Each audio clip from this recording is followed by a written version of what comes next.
नमस्कार, मैं हूं पुण्य प्रसून वाजपेयी। हल्ला बोल में बात आज उत्तर प्रदेश की सियासत की होगी।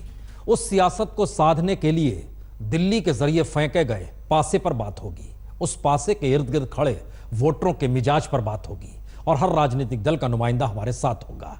तो सियासी समर अपने शवाब पर है। सत्ता के शिखर पर पहुंचने के लिए हर पार्टी का नेता पूरी ताकत झोंके हुए है। 2 हफ्ते से भी कम वक्त बचा है यूपी में पहले चरण के मतदान का। 11 को होना है, 11 फरवरी को, और इन सब के बीच बजट आ चुका है। अब सवाल ये, क्या वित्त मंत्री अरुण जेटली का बजट यूपी में बीजेपी के लिए फायदेमंद साबित होगा? क्या बजट के जरिए जो लॉलीपॉप नजर आ रहा है वो वाकई लोगों के हाथ तक पहुंच पाएगा, या फिर यूपी में बीजेपी को सत्ता का जो शहद मिलने का स्वाद चखने की बेइंतहा जरूरत है वो कहीं कड़वाहट पे तो नहीं बदल जाएगी? कई सवाल हैं, लेकिन इन सवालों के साथ रैलियों का सिलसिला। आइए पहले कुछ आवाज सुनते हैं। अखिलेश यादव।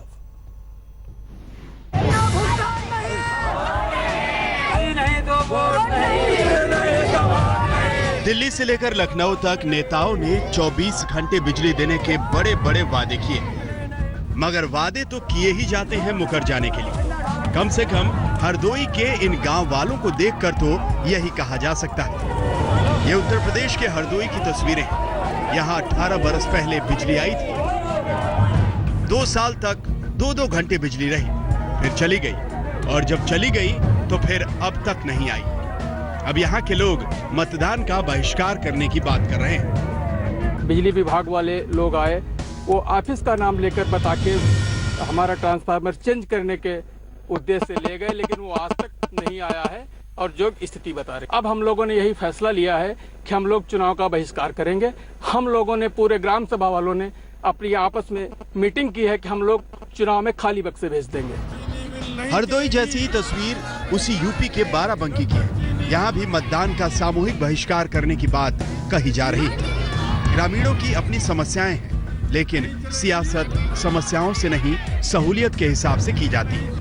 और वित्त मंत्री ने बजट में यूपी को साधने का जतन किया, मगर वित्त मंत्री के बजट में ग्रामीण इलाकों पर भी फोकस किया गया है। किसानों को 10 लाख करोड़ का कर्ज मिलेगा।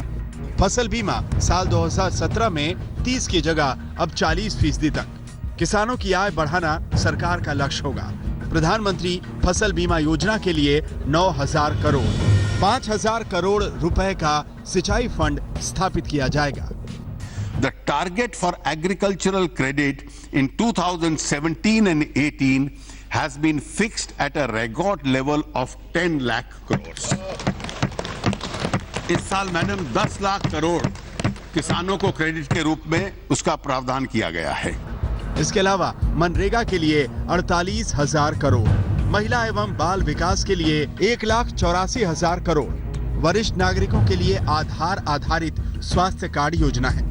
यानी जेटली की पोटली में यूपी को साधने का फॉर्मूला तो है, मगर यूपी के सियासी दिग्गज बजट को नकार रहे हैं। हम तो 3 साल से इंतजार कर रहे थे कि किसी बजट में तो अच्छे दिन आएंगे, लेकिन बताओ अब तो चौथा बजट आ गया है। कोई अच्छा दिन आया हो तो बता दो। मैं समझती हूँ किसान विरोधी बजट आया इस बार भी, क्योंकि किसानों को क्रेडिट देने की तो बात हुई है, लेकिन रेट ऑफ इंटरेस्ट क्या रहेगा इसकी कोई बात नहीं है। ऋण माफी किस तरह से किसानों को पहुंचाई जाएगी इस पे कोई बात नहीं कही गई है। बीएसपी सुप्रीमो भी बजट को बेकार बता रही हैं। इनका ये केंद्रीय बजट इनके लोकसभा चुनावी वायदों की तरह ही केवल हवाई व खोखला ही साबित होने वाला है। अर्थात इनके बजट में खासकर चुनाव को ध्यान में रखकर दर्शाए गए आंकड़ों के मकर जाल से भी अब यहाँ जनता गुमराह होने वाली नहीं है। विपक्षी बजट पर बिफरे हुए हैं, मगर सवाल यह है कि 20 करोड़ की आबादी वाले सबसे बड़े राज्य को क्या बजट के लॉलीपॉप से बीजेपी लुभा पाएगी? क्या बजट में मिली सहूलियत से यूपी का मतदाता नोटबंदी से मिले दर्द को भुला पाएगा? क्या बजट यूपी में बीजेपी के लिए लाएगा अच्छे दिन? आज तक ब्यूरो। तमाम मेहमान जुड़ चुके हैं। बीएसपी के सुनील भदौरिया साहब, नवेद सिद्दीकी साहब समाजवादी पार्टी के, संजय झा कांग्रेस के, सुधांशु त्रिवेदी बीजेपी के। सुधांशु त्रिवेदी जी, बजट आया है, लेकिन अब जो राजनीतिक तौर पे आवाजें सुनाई दे रही हैं उसमें उत्तर प्रदेश में आज जो भी रैली हो रही थी जिक्र था फालतू बजट है, बेकार बजट है, कोई लाभ नहीं होगा, बंटाधार कर देगा आपका। यह मैसेज बड़ा साफ है कि बजट के जरिए आपने भी सोचा था कोई लाभ मिलेगा वोटरों को और इसका लाभ राजनीतिक तौर पर यूपी में मिलेगा। देखिए, जहां तक उत्तर प्रदेश के संदर्भ में यूपी के बजट का प्रश्न है तो आपको पता ही है कि चुनाव आयोग ने स्पष्ट रूप से कहा था कि किसी राज्य को लेकर जिनमें चुनाव होने वाले हैं उनकी कोई स्पेसिफिक घोषणा बजट में नहीं की जा सकती है। तो उस कारण से केंद्र सरकार के हाथ बंधे हुए थे उत्तर प्रदेश के बारे में। हाँ, हमारे घोषणा पत्र में यह बात बहुत स्पष्ट रूप से सामने है। आप देखें, हमने कहा है कि हमारी सरकार आई तो किसानों का पूरा ऋण माफ होगा। हमने यह भी कहा है कि 6,000 करोड़ रुपए जो गन्ना किसानों का बकाया है वो 120 दिनों के अंदर दे दिया जाएगा और आगे भविष्य में जिस दिन पर्ची कटेगी उससे 14 दिन के अंदर किसान के पास भुगतान पहुंच जाए, यह भी सुनिश्चित किया जाएगा। तो हमने अपने संकल्प पत्र में, जिसे हम घोषणा पत्र को हमने विकास संकल्प पत्र कहा है, उसमें हमने इन सारी चीजों का उल्लेख किया। और दूसरी बात देखिए प्रसून जी, क्या होता है कि सरकार जब बैठती है तो योजनाएं तो अपनी जगह हैं, इंप्लीमेंटेशन कैसा है सरकार पर निर्भर करता है। जैसे मनरेगा था, बुलाइए उनको, बोलिए। पहले कांग्रेस के जमाने में 40,000 करोड़ रुपए आवंटित हुआ, खर्च कितना हुआ? 29,000 करोड़। हमारे जमाने में पिछले साल 38,000 आवंटित हुआ और खर्च हुआ 47,000 करोड़। नहीं, हमारा सवाल अलग है।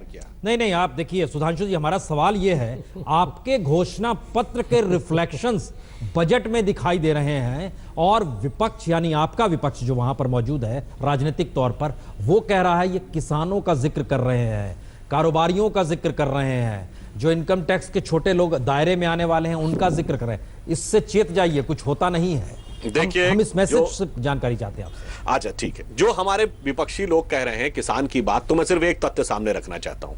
उत्तर प्रदेश में कृषि विकास की दर 4 से 4.2% के आसपास रही है। पिछले 15 साल इन्हीं तीनों दलों ने मिलकर शासन किया ना।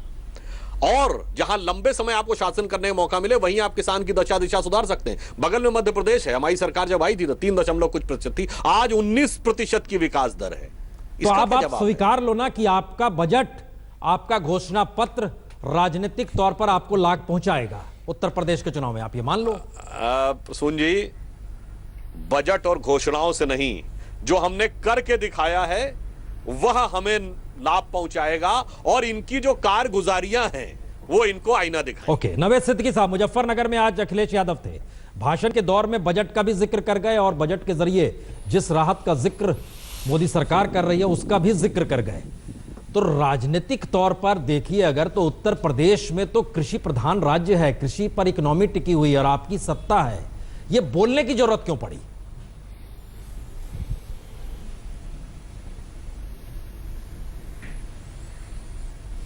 जी नावेद साहब।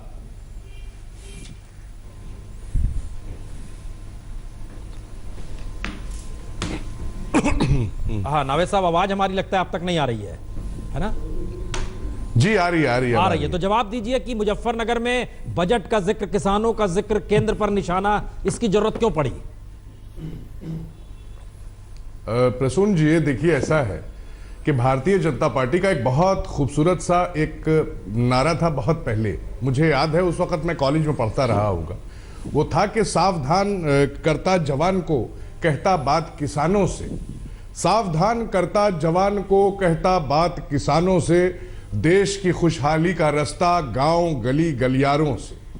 ये अटल जी जब जिस वक्त थे, उस जमाने की मैं बात कर रहा हूं जिस वक्त वो एक्टिव थे पॉलिटिक्स में, और किसानों का, गलियारों का, गांव का जिक्र भारतीय जनता पार्टी हमेशा करती आई है। ये बात गलत नहीं है तो ये नारा जनसंघ के दौर में लगाया गया था। हम अगर गलत नहीं है तो ये जनसंघ के दौर में नारा लगाया। देखिए लेकिन नहीं, ये बीजेपी और जनसंघ और बीजेपी अलग कहां है साहब? आपके अलग समझते उस दौर प्रसून भाई नेता उस दौर के अलग थे। जी। तो मैंने वही जिक्र किया कि ये देखिए मुझे अभी तक याद है, तो कहीं ना कहीं गांव गली गलियारों किसानों का जिक्र भारतीय जनता पार्टी करती थी। लेकिन भारतीय जनता पार्टी ने, बड़े अफसोस की बात है कि जिसका जिक्र किया उसके बारे में कुछ नहीं सोचा, कभी नहीं सोचा। और लोगों ने अब की उनको मैंडेट दिया और मैंडेट दे करके उनको यहाँ 2014 में हिंदुस्तान की मरकजी हुकूमत बनवाई उनसे। लेकिन उसके बाद भी उन्होंने लगातार 2.5-3 साल हो गए कुछ नहीं किया। और अब उत्तर प्रदेश में और ये 5 राज्यों के जो चुनाव हो रहे हैं, यहाँ पर भी ये यही चीजें लेकर के आए हैं, लेकिन इन्होंने कुछ किया नहीं। अरे तो ये सत्ता बजट तो आपकी है ना नवेद साहब, पिछले 5 बरस से आप कमाल कर रहे हैं। सत्ता आपकी है, चुनाव आपके राज्य में हो रहा है, वहां आपके सामने वोटर है जी, उन्हीं के लिए आपने क्या किया? सबसे ज्यादा कर्ज वहीं पर किसानों के ऊपर है, 27,000 से ज्यादा है। नहीं प्रसून भाई, देखिए किसानों के लिए, दलित भाइयों के लिए कोई एक इंसान ऐसा बता दिए, कोई वर्ग ऐसा बता दीजिए, हम कहेंगे कि जिसके दरवाजे के अगर दरवाजा आज की तारीख में जाके खटखटाया जाए और गांव में वो निकल के बाहर आए, उत्तर प्रदेश में चाहे रिमोट एरियाज में जाइए, रूरल एरियाज में जाइए, कहीं जाइए, वो निकल करके ये जरूर कहेगा प्रसून भाई कि हमारे घर के आगे सड़क है, हमारे घर के आगे अच्छा एक कुआं खुदा है, हमारे घर में बिजली है, हर इंसान को सुविधा मिली है। सुधींद्र भदौरिया जी, आप दरवाजा खटखटाइए, आप ही बताइए किस घर में जाएं, किस गांव में जाएं जहां पर, जिसका जिक्र नवेद भाई कर चुके हैं। सुधींद्र जी जरा बताइए वो कौन कौन से गांव हैं जहां दरवाजा खटखटाने पर लोग क्या कहेंगे?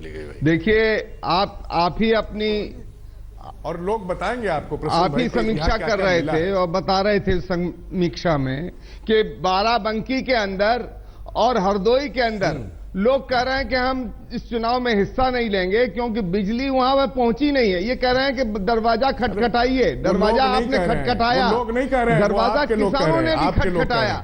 मैं कहना चाहता हूं, मैं आपके एक शो में था, मैं आपके एक शो में था और आपके शो में आपको देखिए, अब आप बोले, मैंने बोलने दिया, आपको भी इतना तो कम से कम ध्यान रखना चाहिए कि जब कोई बोले तो टोक टाक के नहीं। अच्छा टोकिए मत नवेद साहब, अगर स्क्रीन आपके सामने है तो देखते रहिए। ऊपर में एक दृश्य चल रहा है, वो बाराबंकी का ही दृश्य है जहां लोग बायकॉट करने वाले हैं। गलत गुस्सा है, वो दृश्य वहीं का चल रहा है, के ऊपर गलत बयानी, नहीं वो दृश्य चल रहा है स्क्रीन पे भी, हम उस पर नहीं जा रहे हैं, लेकिन उनको बात कहने दीजिए। इन लोगों ने, कहिए भदौरिया जी, किसानों ने आत्महत्याएं की हैं, सैकड़ों की तादाद में किसानों ने आत्महत्याएं की हैं, सैकड़ों की तादाद में। आज आप देख रहे हैं उत्तर प्रदेश में, पश्चिमी उत्तर प्रदेश में, मैं आपके एक शो में था, आपने उसमें देखा आपके राज्य में जो IAS अधिकारी आत्महत्या कर रहे थे वो क्या था? क्विंटल जो गन्ने का था 240 रुपया क्विंटल कर दिया गया। मिल नहीं चलेगी जब तक चीनी मिल नहीं चलेगी। ये आवाजें हैं उत्तर प्रदेश के गांव की ही, बाराबंकी का ही इलाका है, हम उस गांव की आवाज भी सुना रहे थे। तो संजय झा जी, आप लोग चूंकि किसानों का, राहुल गांधी घूम रहे हैं गली यारों में, गांव में, तमाम पगडंडियों पर चल रहे हैं, किसानों का जिक्र कर रहे हैं, तो जब ये बातें निकल कर आती है, बजट, राजनीति, लाभ, ऐसे में जो हालत है, आप लोग कैसे सत्ता के साथ खड़े होकर इन बातों को कह पाएंगे कि हम किसानों के हक में हैं? संजय झा जी। प्रसून जी, देखिए आपने बहुत ही एक अहम प्रश्न पूछा है। हम तो समझते हैं कि नरेंद्र मोदी जी ने भारत के किसानों के साथ, जो हमारे गरीब किसान हैं, जो पिछड़े वर्ग के लोग हैं, मध्यम वर्ग के लोग हैं, उन सब लोगों के साथ उन्होंने विश्वासघात किया है। कल का बजट जो है वो बहुत मायूस करने वाला, निराशाजनक और विनाशकारी बजट है। और आपको मैं 2 उदाहरण देने वाला हूं। यहाँ पर आंकड़ों पर हम बात करते हैं। आपको याद होगा कि 2014 के चुनाव के पहले मोदी जी ने भारत के हर किसान से यह वादा किया था कि आपके मिनिमम सपोर्ट प्राइस से 50% ज्यादा आपके लिए हम आमदनी या आपके लाभ के लिए, आपके नफा के लिए हम आपको ये आश्वासन दिलाते हैं। आज 3 साल होने को है और ये सरकार उस पर पूरी चुप्पी लगाई हुई है। अब आपको मैं दूसरा एक उदाहरण दूंगा। यहाँ सुधांशु त्रिवेदी हम पर बोलते हैं, अरे सुधांशु त्रिवेदी 70,000 करोड़ का हमने लोन माफ किया था। आप तो बात करें कि हम इंटरेस्ट रेट कम करेंगे। आपका इंटरेस्ट रेट आप क्या कम कीजिएगा? नोटबंदी के बाद आप जाके देखिए कि ग्रामीण क्षेत्र में जिस तरीके का तबाही है, जिस तरीके के आपातकाल और संकट काल का एक तरीके से, और सिर्फ उत्तर प्रदेश और पंजाब और जहां चुनाव हो रहे हैं, मैं सिर्फ उन्हीं राज्यों की बात नहीं कर रहा हूं। आप जाके देखिए वहां पर जो नकारात्मक उसका प्रभाव हुआ है वो इस साल तक चलेगा और शायद अगले साल भी उसका असर होगा। तो संजय जी, ये सब चीज इसी दौर में तो नहीं हुआ है ना, आपकी भी सत्ता थी, आप लोग भी किसानों को लेकर जिक्र किया करते थे। सवाल यही है कि उस वक्त या इस वक्त अगर खुदकुशी हो ही रही है किसानों की, कपास के किसान आत्महत्याएं करते बिल्कुल मान रहे हैं, नहीं ना सिर्फ महाराष्ट्र में जहां इनकी सरकार रही है और बीजेपी की आज सरकार है, वहां के किसान क्यों आत्महत्या करते हैं? केवल दूसरों पर दोष देना कांग्रेस पार्टी को शोभा नहीं देता। अपने अंदर भी अंतर्मुखी होकर देखें कैसे अखिलेश यादव और हम इसी का जवाब लेना चाह रहे हैं। सुधींद्र जी, हम इसी का जवाब चाह रहे हैं, क्योंकि दरअसल नहीं संजय जी, हमको लगता है थोड़ा संवेदनशील हम लोग हो जाएं, क्योंकि एक किसान 4 घंटे में खुदकुशी कर रहा था जिस वक्त मनमोहन सिंह की सरकार थी, एक वक्त मोदी सरकार है तो 6 घंटे में एक किसान इस देश में खुदकुशी कर रहा है, चाहे विदर्भ हो, मराठवाड़ा हो, तेलंगाना का इलाका हो, बुंदेलखंड का इलाका हो, पंजाब का। सवाल है कि किसानों को लेकर राजनीतिक विषाद पर उसके साथ खेला क्यों जा रहा है? ठाके लगा लगा के रोना भी रोया जाता है और कुछ लाभ या कल्याण योजना की जिक्र होता है, होता कुछ क्यों नहीं है? ठगबंधन बनाया है इन्होंने, ये ठगबंधन का उत्तर नहीं, उससे जवाब तो लेने दीजिए। प्रसून जी मैं आपको जवाब देता हूँ। प्रसन्न जी, मैं आप जवाब देता हूं आपको। मनरेगा जो शायद दुनिया भर के जाने माने अर्थशास्त्री समझते हैं कि मनरेगा भारत का सबसे अहम जो सामाजिक सुरक्षा के लिए एक तरीके से हमारे गरीबों को एक नौकरी देने का सबसे अहम उसको माना गया है कि वर्ल्ड का दुनिया का सबसे अहम सोशल सिक्योरिटी स्कीम है, सामाजिक सुरक्षा का स्कीम। आज देखिए मोदी जी ने संसद में, और सुधांशु त्रिवेदी इसको नकार नहीं सकते हैं, उन्होंने मनरेगा का मजाक उड़ाया था, उन्होंने मनरेगा का किया था। आज देखिए, आज भी कल के बजट में अरुण जेटली जी ने बेबुनियादी बात कही है।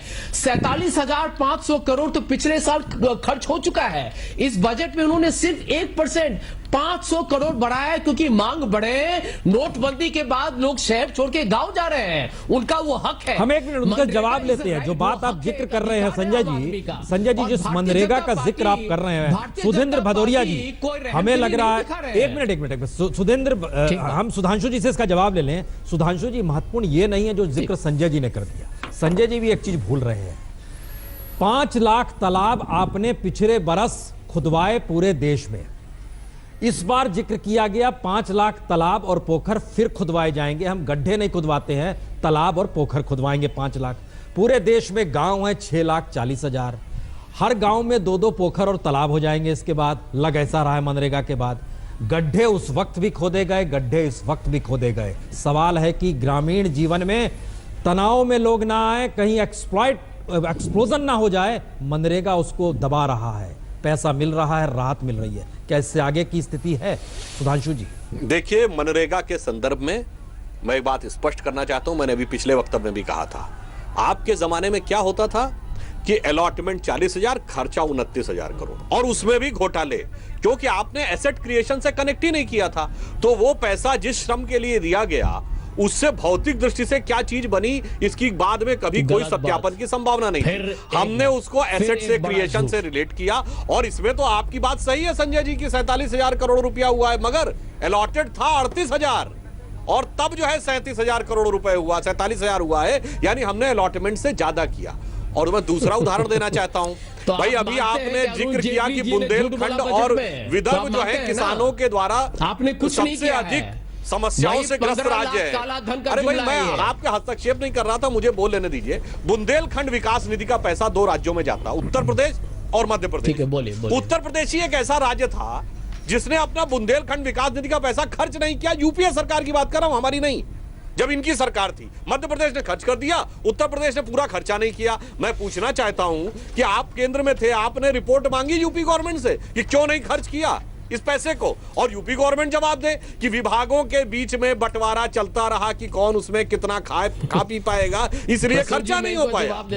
ये मैं अपनी सरकार का नहीं कह रहा हूं, जब केंद्र में यूपीए की सरकार, ये हकीकत है। संजय जी, हम लौटते हैं, क्योंकि महत्वपूर्ण मुद्दा यह भी है कि आने वाले वक्त में अगर 5 राज्यों में चुनाव है तो क्या वोटर इन चीजों को समझता है और क्या उसके आधार पर वोट दे पाएगा? जिक्र जो नेता तमाम जगहों पर घूम घूम के कर रहे हैं कि बजट से आपको लाभ नहीं होगा या बजट से आपको लाभ होगा। हम ब्रेक के बाद तुरंत लौट रहे हैं।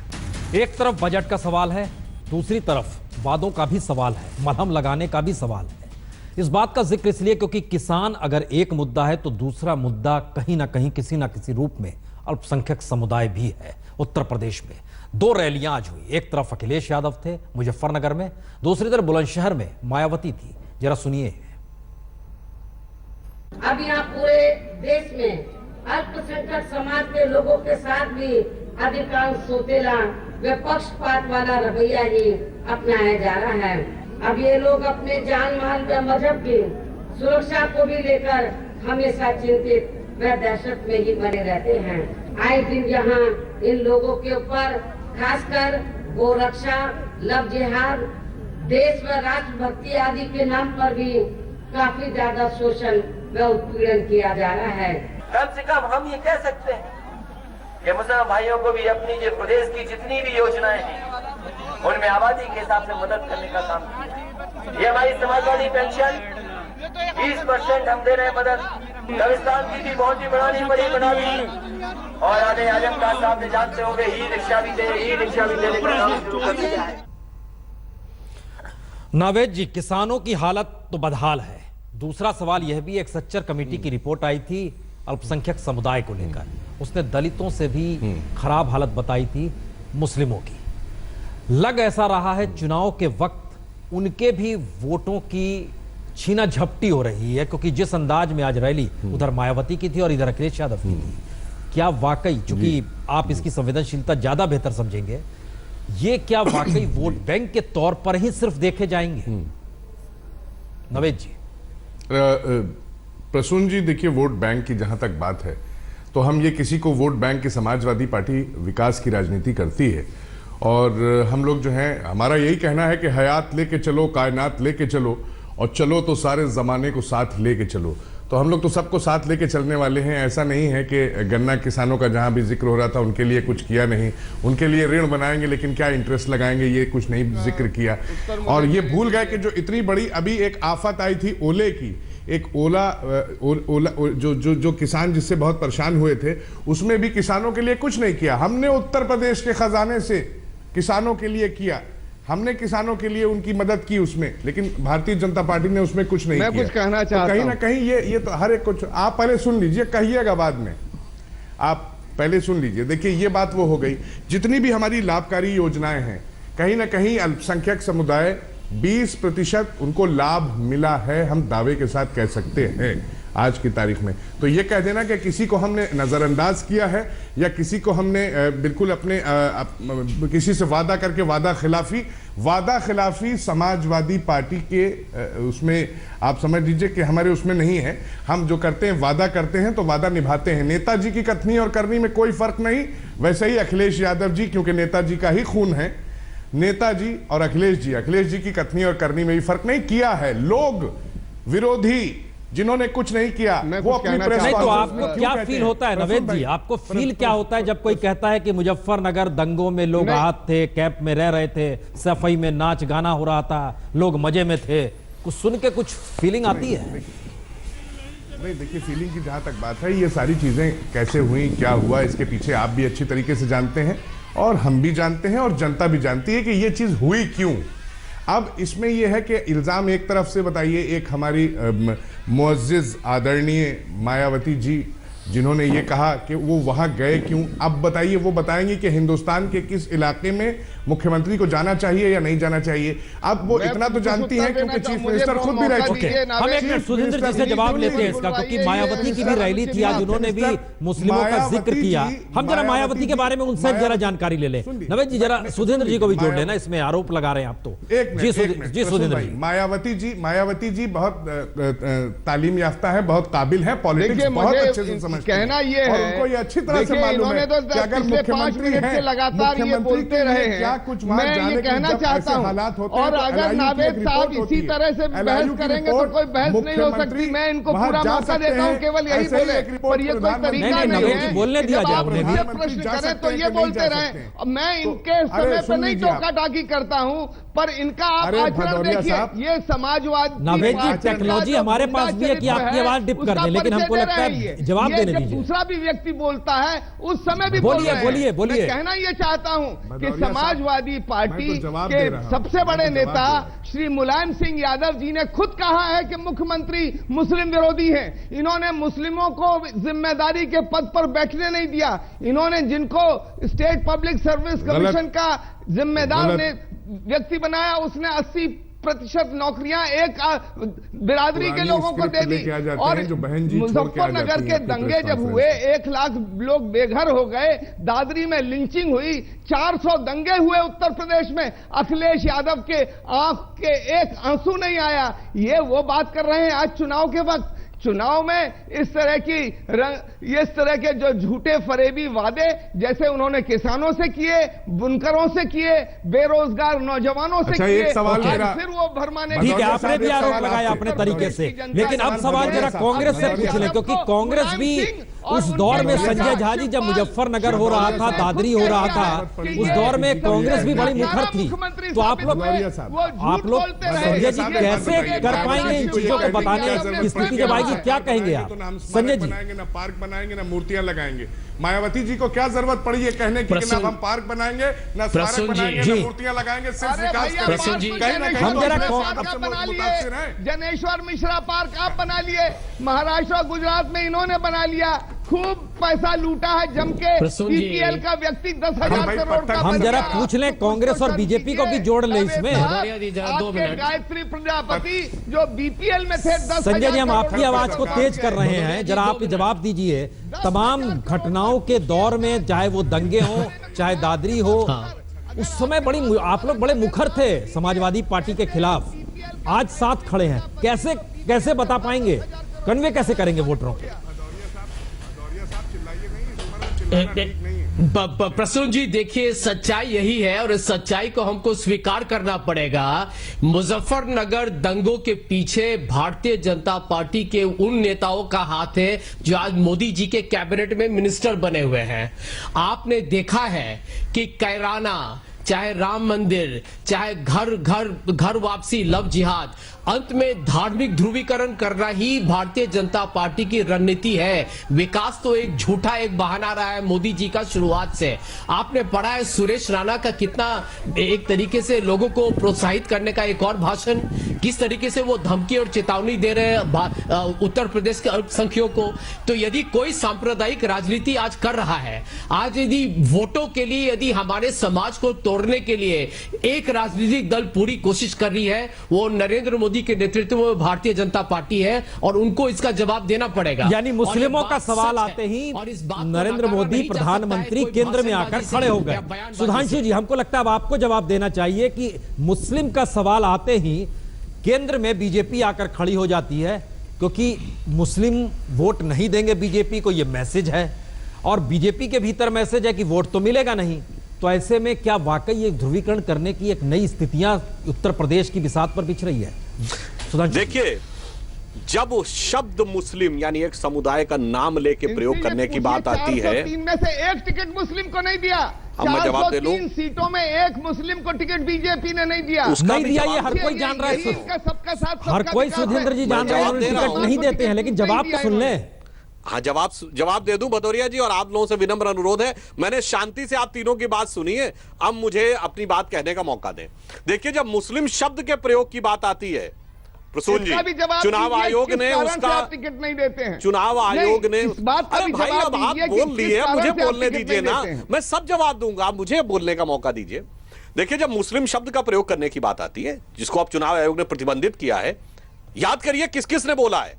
मायावती जी ने एलानिया बोला मुस्लिम समाज अपना वोट बर्बाद न करे, तो मुलायम सिंह जी ने कहा कि अखिलेश ने मुसलमानों का साथ नहीं दिया, तो अखिलेश ने कहा मैंने मुस्लिमों के लिए ये किया। अरे भाई, सीधे नाम लेके आप साथ में आते हैं। उनका MY कॉम्बिनेशन है, तो वो कह रहे हैं कि इस समुदाय को वोट दीजिए, वो कह रहे हैं जी हमारे साथ जुड़ जाइए। मगर देखिए, एकदम सब जवाबी कव्वाली हो रही है कि साहब एक ही समुदाय का वोट हम किस प्रकार से पालें। मगर हकीकत क्या है? देखिए, अभी भदौरिया जी बोल रहे थे, सिद्दीकी जी, नावेद सिद्दीकी जी की पार्टी आती है तो मुस्लिमों को कुछ नहीं मिलता है। याद करिए, सन 47 में यूपी की ब्यूरोक्रेसी में 20% मुसलमान था, 2% है। मगर सपा की सरकार में एक जाति में इतनी लियाकत आ जाती है कि 80% SDM और दरोगा उसके हो जाते हैं। तो जब बसपा की सरकार आती है, तो मैं पूछना चाहता हूं, आप टिकट की बात कर रहे थे, आपके जमाने में 70 के 70 डिस्ट्रिक्ट कोऑर्डिनेटर बसपा में सारे के सारे एक जाति के थे। बताइए कोई मुस्लिम था कि नहीं? इसलिए इन लोगों के चेहरे दिखाने के और आपने भी सच्चर कमेटी की बात कही, मैं ईमानदारी से पूछना चाहता हूं, सच्चर कमेटी ने मुस्लिमों की जिस दुर्दशा का वर्णन किया है उसके लिए उत्तर प्रदेश में 70 साल में 64 साल शासन करने वाली गुजरात में लंबे समय हमने शासन किया और ब्यूरोक्रेसी में यानी सरकारी सेवा में 8%, उत्तर प्रदेश में 20% है, सरकारी सेवा में 2%। मेरी आवाज में हमें लगता है ये चुनाव बहुत ही तीखा है, हर मुद्दे को लेकर बहुत चुनाव तीखा होने वाला है, क्योंकि जो भी आवाज जिस भी रूप में आएगी दूसरी आवाज उसको दबाने की कोशिश पूरी करेगी। 5 MP जीते, बिल्कुल, परिवार के जीते, हमने सिर्फ 2 ही मुद्दे आज रखे थे, किसान और अल्पसंख्यक समुदाय से जुड़ा मुद्दा ही हमने सिर्फ रखा था, लेकिन उस पर इतनी तीखी सियासी लकीरें अगर खिंच रही हैं तो जाहिर है ये चुनाव बहुत कहीं ना कहीं किसी ना किसी रूप में एक ऐसी स्थिति में जा रहा है जहां हर राजनीतिक दल को एक एक वोट गिनना पड़ रहा है, चुनना पड़ रहा है। हम एक ब्रेक ले रहे हैं, लेकिन चर्चा हम यहां पर रोक रहे हैं, चर्चा कहे तो क्लास से खत्म कर रहे हैं। यहां पर आप चारों हमारे साथ जुड़े, बहुत शुक्रिया आपका। एक ब्रेक के बाद लेकिन हम तुरंत लौट रहे हैं। तो हल्ला बोल में मुद्दे यूपी के उठे और यूपी के जरिए जिन बातों का जिक्र हुआ उसमें राजनीतिक दलों के मिजाज से बहुत साफ लगता है। इस बार चुनाव में सवाल यह नहीं है कि आने वाले वक्त में मैनिफेस्टो लागू होता है या नहीं, सवाल यह भी नहीं है दिल्ली से जो आवाज उठती है उसका कितना असर है, सवाल यह है कि यूपी की जमीन पर राजनीतिक दल आमने सामने खड़े होकर पुराने तमाम हालातों को भुलाते हुए नई लकीर खींचना चाहते हैं। वोटरों को कितना भरोसा होगा ये फिर अगले हल्ला बोल में इसका जिक्र होगा, लेकिन फिलहाल इतना ही छोटा सा ब्रेक के बाद कुछ और करें।